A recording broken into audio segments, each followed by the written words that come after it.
para não passar em branco. Lula abre espaço para o grupo de Lehman influenciar decisões de 6,6 bilhões de reais na educação. Manchete do Estadão. Bolsonaro diz que PL precisa resolver problema em São Paulo após atrito com Nunes. Manchete de Isto É. Justiça Líbia ordena a detenção de 8 funcionários do governo após inundações. Também manchete de Isto É. Última semana de setembro terá virada no tempo no sudeste e risco de ciclone no sul. Veja a previsão do tempo para a sua região. Manchete do G1. Aí, Reginaldo, você falou no tempo. Concursos públicos. Salário de até quase 35 mil reais e mais de 2 mil vagas. Manchete no R7.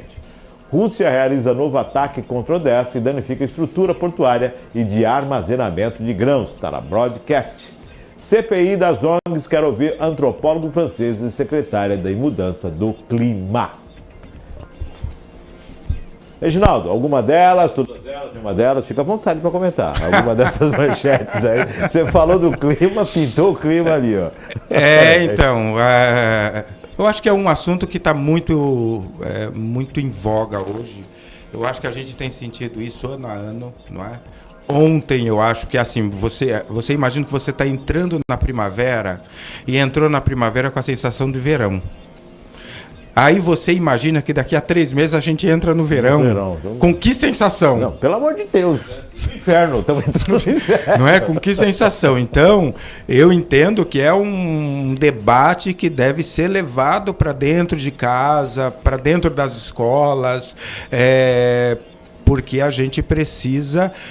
E assim, muitas vezes a gente pergunta, mas o que a gente, né, pessoas comuns, podemos fazer? Nós podemos cobrar, não é? Quem está lá e nos representa e que pode tomar decisões que podem melhorar o futuro da gente, que tomem as decisões corretas, não é? Que ouçam as pessoas certas e que tomem as decisões corretas para tentar minimizar esse avanço, não é, do clima, do descontrole do clima, porque assim, a gente vê que o clima está se descontrolando, poucas pessoas no mundo estão se beneficiando das riquezas produzidas e que estão provocando esse descontrole do clima, e a grande maioria só está sofrendo, não é, os males, né, os males do descontrole do clima. Então, mas nós vivemos num mundo plural, nós vivemos num mundo em que todos nós sofremos as consequências disso. Então, acredito que a gente tem que se posicionar, querer entender um pouco melhor e cobrar daqueles que podem tomar as decisões para minimizar essa escalada, né, do clima que tem sido percebido na flor da pele, inclusive, né? Reginaldo, 2 situações. Nós temos 3, né? Primeiro, eu trabalho essa questão de médio e longo prazo, de se equilibrar novamente o globo terrestre, né? No sentido entre o ecossistema, clima, toda essa situação, que a interferência do homem acaba fazendo toda essa alteração. Isso é médio e longo prazo. A preocupação imediata são com as catástrofes, os ciclones, tudo isso que envolve, que prejudica e afeta diretamente. Nós tivemos aqui no Rio Grande do Sul, sim, chuvas torrenciais, aquele problema da inundação, nós tivemos no litoral norte, então isso é um dos impactos. Outra situação que também me preocupa é o alto consumo de energia, porque todo mundo vai ligar o ar-condicionado muito mais vezes, por muito mais tempo, e eu não sei se o operador do sistema vai conseguir suprir essa energia, porque a demanda cada vez mais aumentando mais. As pessoas estão pagando caro na energia, e aí com o ar-condicionado as pessoas vão acabar gastando mais ainda, consumindo mais. Quer dizer, existe toda uma política para ser observada aí. A energia, ela é essencial para o ser humano. Você precisa carregar o seu celular, você precisa ligar o seu notebook, você precisa estar aí com o seu ar-condicionado. Tudo gira em torno dessa questão energética, do fornecimento de energia. Então nós temos um aumento no consumo, uma questão global de clima, e nós temos também a preocupação com os desastres. Tudo isso envolvendo essa situação climática. Então, eu vou falar uma curiosidade para você, porque eu acho que hoje a grande maioria da geração... Como é que eles chamam? A geração Y? A geração... Esqueci agora. Que é o pessoal de 2000 para cá, né? O pessoal que... Geração Z. Tem um Z aqui, tem um Z aqui. A geração Z, né? Eu tive a oportunidade de passar uma temporada com minha avó, mãe do meu pai, lá no sertão do Sergipe, né? E é engraçado que hoje eu hoje não imagino uma pessoa morar num lugar que nem eu morei. Fiquei lá uns 8 meses, eu acho, num lugar que não tinha energia elétrica. A luz de candeeiro, a luz de candeeiro, lamparina, lampião, não é? Lampião. Lamparina. E aí você vê que as pessoas, elas se viravam para viver sem essa realidade da energia elétrica. Hoje nós estamos, mesmo eu que tive essa oportunidade de experienciar, né, fazer essa experiência de viver num lugar sem energia elétrica nenhuma, hoje eu sentiria muita dificuldade de voltar num lugar desse. Embora hoje eles são mais escassos. Eu tive a oportunidade de voltar lá onde eu morei com minha avó já não tá, né? Já faleceu, já tem muitos anos, mas eu voltei lá e aí engraçado que eu fiz uma comparação e eu voltei 30 anos depois, né? 30 anos depois eu voltei lá na onde eu morei com minha avó, foi bem no início da década de 90, e aí naquela época eram cavalos, eram burricos, né? E não tinha energia elétrica. E aí olha só a minha cabeça, eu voltei lá na casa de uma pessoa que na verdade eu não conhecia, eu fui com um amigo meu, eu disse, eu tô indo naquela mesma região em que você morou, tá?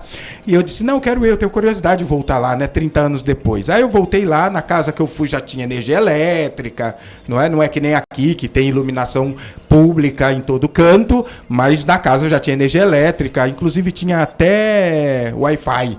Wi-Fi. Você voltou já com Wi-Fi. Já tinha Wi-Fi. E aí é engraçado que eu andando, você andava e tem as merceariazinhas, então ficavam os cavalos parados na frente, né? Agora não, agora são motos. As motos deram... Não eram várias motos, você passava várias motos. Onde eram os cavalos, eram motos. Então, você vê que mesmo nesses lugares, o progresso chegou lá de alguma maneira, não é? Mas hoje a gente percebe que, nem você disse, nós estamos muito dependentes. Não é? Nós não vivemos hoje sem energia elétrica. Você não imagina viver sem energia elétrica. Você acaba a luz, você entra em desespero. Sim. Né? As pessoas entram em desespero. Então, realmente, no entanto, a partir do momento que a gente sabe que é tão dependente, né, dessa energia, então a gente deve pensar que a gente deve cuidar bem dela. Né? Como se cuida dela? E aí pensando, que nem você disse, pensando que a gente precisa economizar, usar com responsabilidade, né? Para sabendo usar, não nos falte. Não é? Perfeito. Investimento também, o setor público precisa investir nessa questão. Sim. Tem o Bolsonaro na questão da disputa com o PL ali, que está aquela rinha com o PL, essa questão do investimento da Lehman, investimento de 6,6 bilhões na educação, que chama a atenção também, que é uma frente que tem que ser desenvolvida, a educação no país. Não dá para lidar de qualquer forma, tem que ser um projeto a médio e longo prazo. Para ontem... Eu vou dizer para você que eu, como educador, né, fui professor, hoje eu não estou mais dentro da sala de aula, hoje eu estou na direção de escola, né, sou diretor do conservatório, mas eu, como educador, eu digo que todo o dinheiro investido em educação é pouco. O que eu entendo é que a sociedade ela precisa debater se aquele dinheiro que está sendo aplicado está tendo o resultado que deveria ter. O investimento, porque assim, é outra coisa que a gente precisa tirar da nossa cabeça. Educação nunca será gasto. Será sempre investimento. Eu estou investindo na formação das novas gerações. Das gerações. Né? Cidadão, né? Cada cidadão com a sua necessidade. Isso. Então, eu vou dizer para você, eu não me assusto com a cifra. O que eu me assusto, muitas vezes, é com os resultados pífios que muitas vezes a gente tem naquele investimento de educação. Então a gente vê uma cifra que é gigantesca, 6 bilhões, quase 7 bilhões de reais, é muito dinheiro. Muito. É muito dinheiro. A questão que eu acredito que a sociedade precisa discutir é se o dinheiro está sendo investido, como ele está sendo investido e quais os resultados que ele está tendo. Ele está tendo resultados satisfatórios? Ele está desenvolvendo, ele está levando para a criança dentro da sala de aula a qualidade da educação que nós acreditamos que precisa ter? Não é? Então, acredito que as famílias, a sociedade, ela precisa debater os resultados, não é? Os resultados. A criança está tendo acesso real ao investimento, ao tamanho daquele investimento, porque se ela não está tendo, então alguma coisa de errado tem. O quê? Então a gente tem que buscar o caminho, tem que descobrir o caminho que esse dinheiro está fazendo, que não está chegando dentro da sala de aula. Não está sendo revertido naquela educação. Porque a gente pensa, lógico, globalmente, mas a educação ela age individualmente. Individualmente. A necessidade de cada um dos seres sendo adaptado e, é lógico, trabalhando a possibilidade de crescimento para todos, né? Mas individualmente tem que ser analisado. Nós temos a inclusão, essa questão do currículo que não avança, a questão das escolas que é precária, um país onde você tem distorções enormes em educação, em questão salarial, em estrutura de escolas. Como você bem disse, né? Algumas escolas já estão aí em uma situação muito mais avançada, outras ainda sequer têm uma condição de estrutura de instalação. Você está entendendo? Então é essa a questão. Sempre que eu como educador, eu sempre falo que a sociedade ela precisa participar mais ativamente e mais efetivamente da construção da educação dos pequenos. Não é? Hoje, eu sei que hoje nós vivemos num mundo extremamente corrido. Eu sei. No entanto, a educação é a parte mais importante na formação de um cidadão. Então não é simples uma família entregar uma criança de 6, 7 anos, eu vou colocar 6. Hoje a educação ela é muito mais ampla. Começa então hoje creche, você começa lá a partir dos 6 meses de idade, não é? Sabemos que ainda há deficiências graves, não é? De atendimento desse, né? Às vezes falta vaga nas creches, as mães precisam. No entanto, a gente tem que entender que a educação ela é um complemento daquilo que a família dá. É uma responsabilidade conjunta que escola e família andem de mãos dadas. É importante que isso aconteça.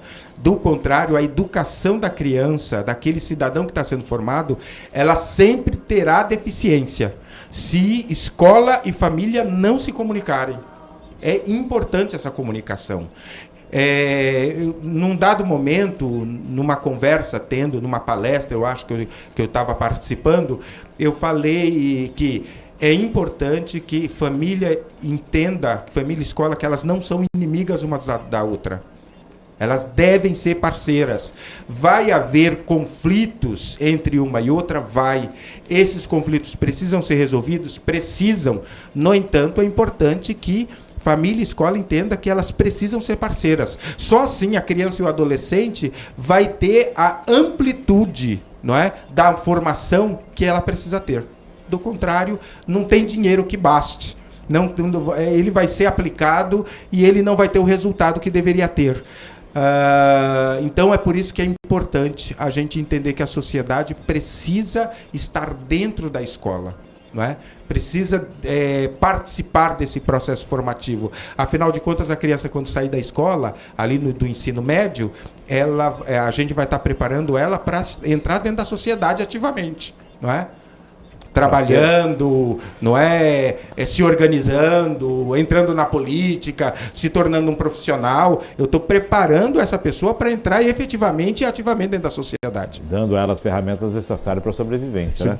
Por falar em ferramentas, é lógico, corrupção tem que ser rechaçada em todas as formas, em todos os setores, em todos os momentos, em todos os níveis. Só que corrupção na saúde e na educação devia ter uma pena ainda muito maior e uma celeridade do processo muito mais rápida. Concordo. Então, roubou dinheiro público, se está roubando, está errado, corrupção está errado. Agora, roubou da educação e da saúde, meu amigo, muito mais rápido. Porque você destrói bases, né, alicerces da sociedade, não é? E os mais importantes. Não que os outros não sejam. E aí, como você disse, corrupção, acho que em lugar nenhum ela é legal, não é? Por quê? Porque é outra dimensão que eu sempre discuto, Márcio. as pessoas entendem que o dinheiro público é dinheiro de ninguém. Então, por isso eu posso meter a mão. O que é uma grande mentira, o que é um grande engodo, não é? Dinheiro público tem dono e é você. E é você. Ah, bacana. Bom, lembrando, vamos falar como é que é, a justiça vem a cavalo, hoje em dia acho que já não vem mais não, né? Pode vir na internet, pode vir ela na banda larga. Ela chega quando ela já está do teu lado, já de repente. Já está do teu lado.